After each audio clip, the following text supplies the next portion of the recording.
Hello students and welcome you again to another session of English and this is Rani ma'am from Unique Classes. Okay? आज का हमारा topic है concept of either, any, neither, none. Very important, क्योंकि ये जो हमारे words है ना, इसमें हमारे एग्जामिनेशन पेपर सेटर बहुत सारे क्वेश्चंस तैयार कर सकते हैं. देखो आपको लगेगा कि क्या है, इधर से क्या क्या क्वेश्चन तैयार हो सकता है. अब चलो देखते हैं इधर से कौन कौन टॉपिक से रिलेटेड ये क्वेश्चंस तैयार कर सकते हैं. वेरी इंपॉर्टेंट है. ठीक है, सबसे पहले तो याद रखोगे कि ये जो हमारा ईदर और एनी वर्ड है, ठीक है, ईदर और एनी वर्ड है, ये सेंटेंस में प्रोनाउन का भी काम कर सकता है और ये सेंटेंस में एडजेक्टिव का भी काम कर सकता है. ठीक है, इसका पार्ट ऑफ स्पीच जानना जरूरी है, क्योंकि कोई भी चीज़ आप पढ़ते हो ना तो पहले तो जानोगे कि ये होता क्या है. ठीक है, इसका मीनिंग क्या होता है, मीनिंग मैं बताऊंगी. इसका पार्ट ऑफ स्पीच क्या है, पार्ट ऑफ स्पीच जान लोगे तो आपके सामने बहुत सारी चीज़ें क्लियर हो जाएगी.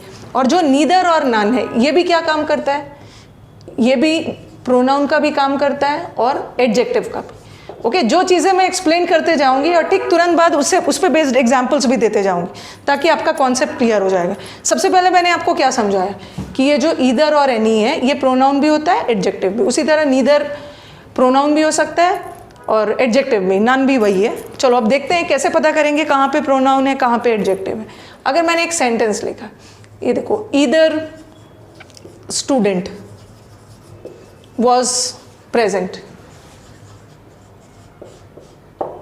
ठीक है, और दूसरा सेंटेंस लिखा either of the students.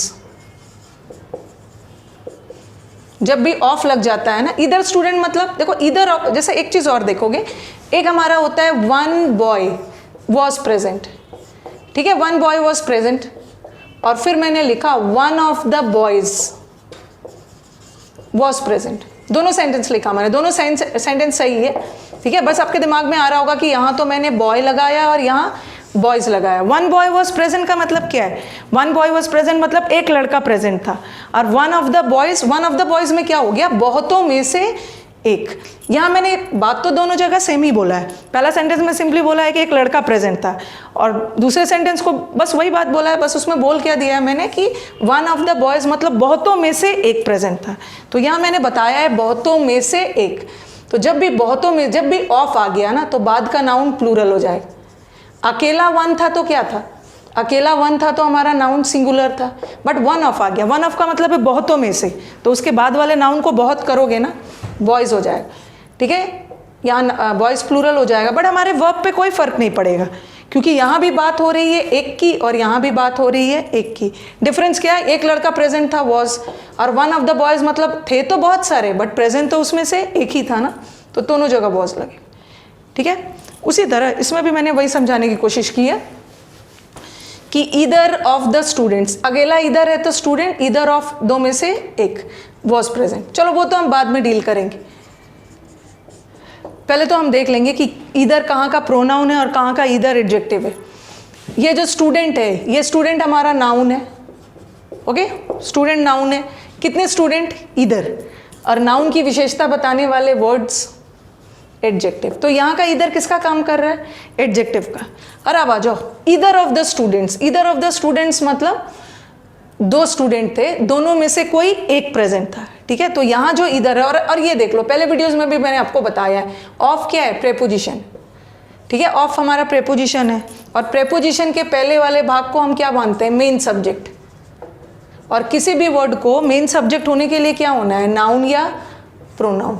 हमारा मेन सब्जेक्ट या तो संज्ञा हो सकता है या तो सर्वनाम हो सकता है. तो ये तो नाउन तो है नहीं, तो यहाँ का ईदर क्या है, प्रोनाउन है, और यहाँ का ईदर क्या है, एडजेक्टिव है. Okay, either over here is acting as an adjective and either यहाँ पे प्रोनाउन का काम कर रहा है. अब आपके दिमाग में आ रहा होगा, ठीक है, अब आपके दिमाग में क्या आ रहा होगा कि यहाँ तो स्टूडेंट है तो वॉज लगा दिया, यहाँ स्टूडेंट्स है, आप स्टूडेंट्स देख के वर लगाने की कोशिश करोगे, नहीं, ग्रामेटिकली ये गलत होगा. वाई, यहाँ जो हमने वर्ब लगाया, जैसे मैंने आपको सब्जेक्ट वर्ब का वीडियो जो पहले डाला है उसमें मैंने आपको क्या बताया कि हम अपना वर्ब किसको देख के लगाते हैं, हम अपना वर्ब अपने सब्जेक्ट को देख के लगाते हैं. सब्जेक्ट के अनुसार वर्ब बदलता है, और किसी भी वर्ड को सब्जेक्ट होने के लिए क्या होना है, नाउन या प्रोनाउन. तो यहाँ जो मैंने वॉज लगाया ना, ईदर को देख के नहीं लगाया. ठीक है, क्योंकि ईदर तो एडजेक्टिव है और एडजेक्टिव को देख के नहीं लगा सकते हो, हमने स्टूडेंट को देख के लगाया. स्टूडेंट हमारा सब्जेक्ट और सिंगुलर है, वॉज लगाया. और आपके दिमाग में आएगा कि यहाँ तो स्टूडेंट्स है, वर लगना चाहिए, प्लूरल होना चाहिए, बट यहाँ हमें स्टूडेंट्स को देखना ही नहीं है। यहाँ तो हमने स्टूडेंट को इसलिए देखा कि हमारा स्टूडेंट मेन सब्जेक्ट था, बट यहाँ का मेन सब्जेक्ट हमारा स्टूडेंट नहीं है। प्रेपोजिशन के पहले वाले को मेन सब्जेक्ट मानते हैं। यहाँ का हमारा मेन सब्जेक्ट ईदर है और ईदर प्रोनाउन है, ठीक है, ईदर प्रोनाउन है। और कौन सा प्रोनाउन? Singular pronoun. तो इसीलिए इधर सिंगुलर होता है, इसलिए यहाँ भी वॉज लग। ठीक उसी तरह हमारा एनी, नीदर, नन भी एडजेक्टिव भी हो सकता है, प्रोनाउन भी हो सकता है। ठीक है, अब देखो इससे कैसे कैसे एरर्स आते हैं। ये तो मैंने आपको सिंपली बताया कि प्रोनाउन का भी काम कर सकता है, एडजेक्टिव का भी काम कर सकता है। ये बताना इसलिए ज़रूरी है क्योंकि बहुत सारे स्टूडेंट्स को देख रही हूँ स्टेट लेवल का एग्जाम्स दे रहे हैं, और उसमें स्टेट लेवल एग्जाम्स में क्या करते हैं, सपोज ईदर को अंडरलाइन कर देंगे और ऑप्शन दे देंगे, बताओ कि इस सेंटेंस में ईदर का पार्ट ऑफ स्पीच क्या है। तो आपको पता होना चाहिए इस सेंटेंस में ईदर एडजेक्टिव है, इस सेंटेंस में ईदर प्रोनाउन है। और यहाँ आपने वर्ब इस प्रोनाउन को देख के लगाया, क्योंकि इस प्रोनाउन ही तो हमारा सब्जेक्ट होता है, और यहाँ का ईदर एडजेक्टिव है, तो इसको देख के नहीं लगाया मैंने, स्टूडेंट को देख के लगाया। अब आ जाओ, अब इससे और क्या क्या एरर्स आ सकता है। ये तो हमने फर्स्ट पार्ट, अभी फर्स्ट स्टेप क्लियर किया कि ईदर हमारा सिंगुलर ईदर हमारा प्रोनाउन भी हो सकता है, ईदर एडजेक्टिव भी हो सकता है। ओके, और दूसरा चीज़ क्या याद रखना है कि ये ईदर होता क्या है।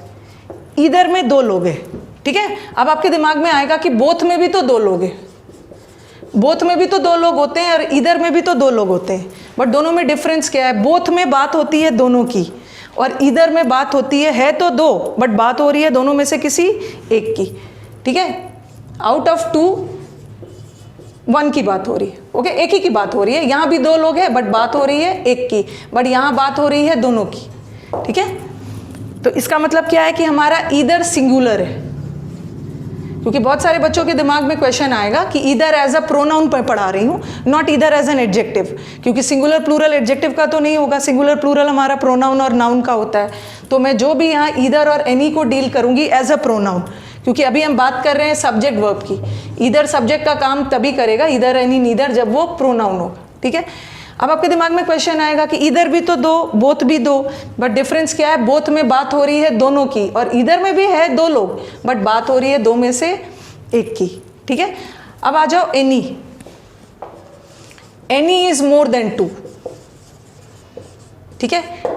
ईदर में दो लोग हैं, बोथ में भी दो लोग हैं, और एनी में दो से ज़्यादा है, बट डिफरेंस क्या है। ईदर में बात हो रही है दोनों, ईदर में दो लोग हैं बट बात तो हो रही है एक ही की, तो ईदर सिंगुलर हो गया। बोथ में दो लोग हैं बट बात हो रही है दोनों की, और दोनों की बात हो रही है तो क्या हो गया, प्लूरल हो गया, ओके। और एनी में दो से ज़्यादा लोग हैं, और आपको लगेगा कि दो से ज़्यादा लोग हैं तो प्लूरल होनी चाहिए, बट ठीक है, दो से ज़्यादा लोग हैं, बहुत सारे लोग हैं, बट बात तो हो रही है उन बहुतों में से किसी एक ही की ना। जैसे एनी वन ऑफ यू, आप लोग इतने सारे हो बट बात तो कर रही है मैं किसी एक की, तो एनी भी क्या हो गया, सिंगुलर, ठीक है। एक चीज़ हमने और सीखा कि ईदर, बोथ और any, either singular, any singular, but both plural. उसी तरह हमारा आ गया नीदर। नीदर में भी दो लोग हैं, ठीक है। ईदर में भी दो लोग हैं, नीदर में भी दो लोग हैं, बट बात हो रही है दोनों में से कोई एक भी नहीं, और नन भी दो से ज़्यादा के लिए, मोर देन टू। दोनों का डिफरेंस देख लो। ईदर का उल्टा कर दोगे नीदर, और बोथ का उल्टा कर दोगे नन। ईदर में दो में से एक, नीदर में दो में से कोई एक भी नहीं, और एनी में बहुतों में से कोई एक, और नन में बहुतों में से कोई एक भी नहीं, ठीक है। एक तो ये हो गया। और तीसरा चीज़ आपने क्या सीखा कि ईदर, बोथ और एनी, ये कैसा सेंटेंस में यूज़ होता है, ये सकारात्मक सेंटेंस में यूज़ होता है, पॉजिटिव सेंटेंस में। और नीदर और नन भी सिंगुलर है, ठीक है। नीदर और नन भी ईदर और एनी की तरह सिंगुलर है, सिर्फ बोथ प्लूरल है। और ये कैसा सेंटेंस में यूज़ होता है, नेगेटिव सेंटेंस में, ठीक है। अभी तक हमने तीन चीज़ें सीखी। क्या सीखा कि ईदर दो के लिए, दो में से एक, एनी बहुतों में से एक, और दोनों क्या है, सिंगुलर है, और दोनों यूज़ होता है पॉजिटिव सेंटेंस के लिए। और तीसरा नीदर और नेगेटिव सेंटेंस के लिए, दो में से कोई एक भी नहीं, बहुतों में से कोई एक भी नहीं, और वो भी सिंगुलर होता है, ठीक है, लेकिन नेगेटिव सेंटेंस के लिए, ठीक है। अब चलो, अब देखते हैं एरर्स कैसे कैसे आएगा इसमें से। अब मैं इस पर बेस्ड आपको क्वेश्चंस दे रही हूँ।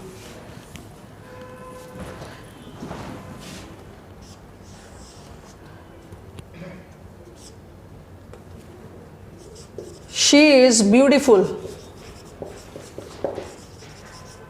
than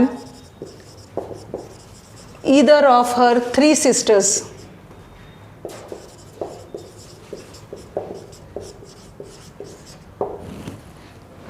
आप देखते जाओ, मैं सेंटेंसेस लिखते जा रही हूं, तब तक आप एरर्स फाइंड आउट करते जाओ.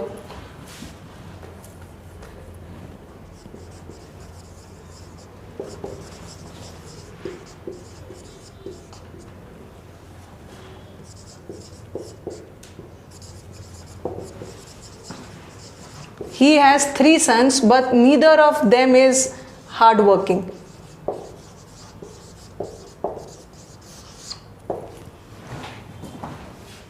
एक तो मैं आपको डिफरेंस बता रही हूँ, नीदर और इधर 2 के लिए, नीदर भी 2 के लिए, बट नीदर नेगेटिव में और इधर पॉजिटिव में सेंटेंस में. नीदर ऑफ द 5 अक्यूज्ड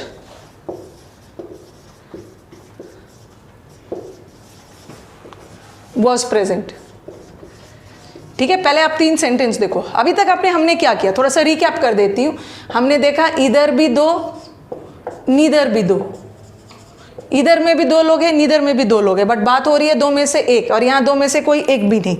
ठीक है, और ये पॉजिटिव के लिए और ये नेगेटिव के लिए. फिर हमने किया एनी 2 में से, एनी 2 से ज़्यादा, बहुत 2 से ज़्यादा लोग के लिए, बहुतों में से कोई एक, और नन बहुतों में से कोई एक भी नहीं. और नन नेगेटिव सेंटेंस में, इधर तो पॉजिटिव में होते ही. ओके, चलो अब इस पर बेस्ड सेंटेंसेस देखो. She is beautiful than either of her 3 sisters. क्योंकि जो हमारे इधर नीदर है ना, ठीक है, जो इधर नीदर है, जब भी ये आपको एग्जाम में कहीं भी दिख जाए, इधर, नीदर, एनी, नन, ईच और एवरी मैं बाद में करवाऊंगी नेक्स्ट वीडियो में. इधर, नीदर, एनी, नन कहीं भी दिख जाए एग्जामिनेशन में किसी भी सेंटेंस में, तो इससे रिलेटेड आप एरर चेक कर लेना. इससे रिलेटेड वर्ब का भी एरर आ सकता है, इससे रिलेटेड प्रोनाउन का भी एरर आ सकता है, और इससे रिलेटेड नाउन का भी एरर आ सकता है. अभी हम तीनों एरर को करेंगे. ठीक है, शी इज ब्यूटिफुल दैन, क्योंकि इधर नीदर किसका काम करता है, ये एक प्रोनाउन का.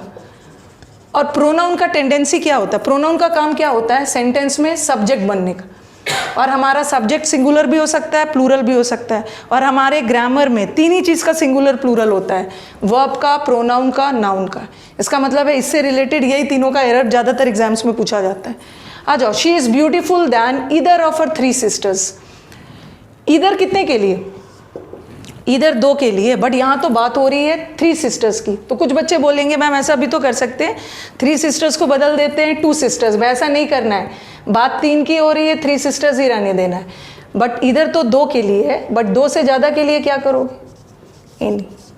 ठीक है, any of her 3 sisters. He has 3 sons, उसके 3 सन्स है, but neither of them is hard working. 3 बेटे हैं, बट तीनों में से कोई भी हार्ड वर्किंग नहीं है. नीदर कितने के लिए, 2 के लिए, बट यहाँ बात हो रही है 3 बेटों के लिए.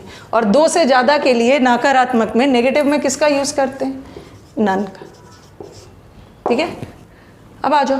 Neither of the 5 accused was present. 5 दोषी में से कोई भी प्रेजेंट नहीं थे.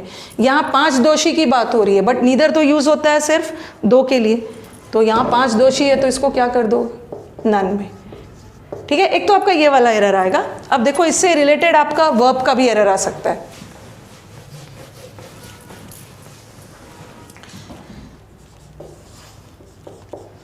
से लिखा मैंने, neither road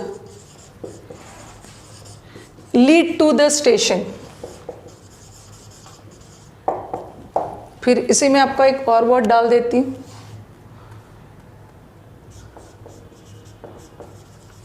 neither of them was ready, neither of them was ready to do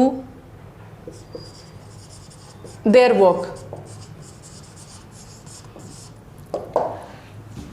neither, none, each, every, ये सबसे हमारे वर्ब का भी एरर आ सकता है, प्रोनाउन का भी एरर आ सकता है, और नाउन का भी एरर आ सकता है. चलो नीदर के साथ, चलो रोड है, सिंगुलर है, रोड तो यहाँ पे सिंगुलर लगा है, नाउन का एरर नहीं है. देख लो कि नीदर हमारा किस सेंस में काम करता है. वैसे यहाँ पे नीदर किसका काम कर रहा है, यहाँ तो नीदर एडजेक्टिव का काम कर रहा है.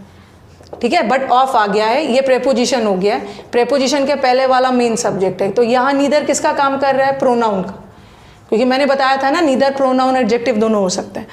और यहाँ पे देखो नीदर रोड है और सिंगुलर है ना, ठीक है, सिंगुलर है तो वर्ब भी सिंगुलर लगाना। और वर्ब सिंगुलर कब होता है? जब उसमें एस लगा है, कंफ्यूजन में नहीं रहना है। नाउन में एस लगाते हैं प्लूरल बनता है, जब वर्ब में एस लगता है सिंगुलर बनता है। तो रोड है, सिंगुलर है, तो यहाँ पे लीड्स लगा दो।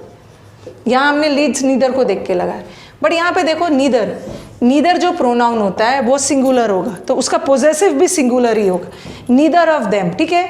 नीदर ऑफ के बाद जो भी नाउन प्रोनाउन आया वो तो प्लूरल होगा, ऑफ लग जाने के बाद प्लूरल होगा, वर्ब सिंगुलर होगा। अब देखो देर, देर जो हमारा पोजेसिव केस है, दे का देर होता है ना, दे प्लूरल होता है, उसी का प्लूरल पोजेसिव बनता है, लेकिन यहाँ हम प्लूरल पोजेसिव नहीं लगा सकते क्योंकि नीदर तो हमारा सिंगुलर होता है, ठीक है, नीदर सिंगुलर होता है तो पोजेसिव भी सिंगुलर डालोगे, देर नहीं होगा। या तो हिज होगा या तो हर होगा, हिज और हर दोनों सिंगुलर होता है, बट नीदर में क्लियर नहीं हो रहा है मेल फीमेल कौन से हैं, और जब मेल फीमेल क्लियर नहीं है तो हम मेल जेंडर को मानते हैं, ठीक है, हिज। ओके, तो आज तो हमने नीदर, नन, ईच, एवरी से रिलेटेड किया। आने वाले सीरीज में मैं आपको ईच और एवरी करवाऊंगी, ईच और एवरी से क्या क्या एरर्स आ सकता है, ठीक है। अगर आपको वीडियोस पसंद आ रहे हैं तो चैनल को सब्सक्राइब करो, वीडियोस को लाइक करो, शेयर करो दोस्तों के बीच में। अब कमेंट्स तो आपके वैल्यूबल है ही मेरे लिए।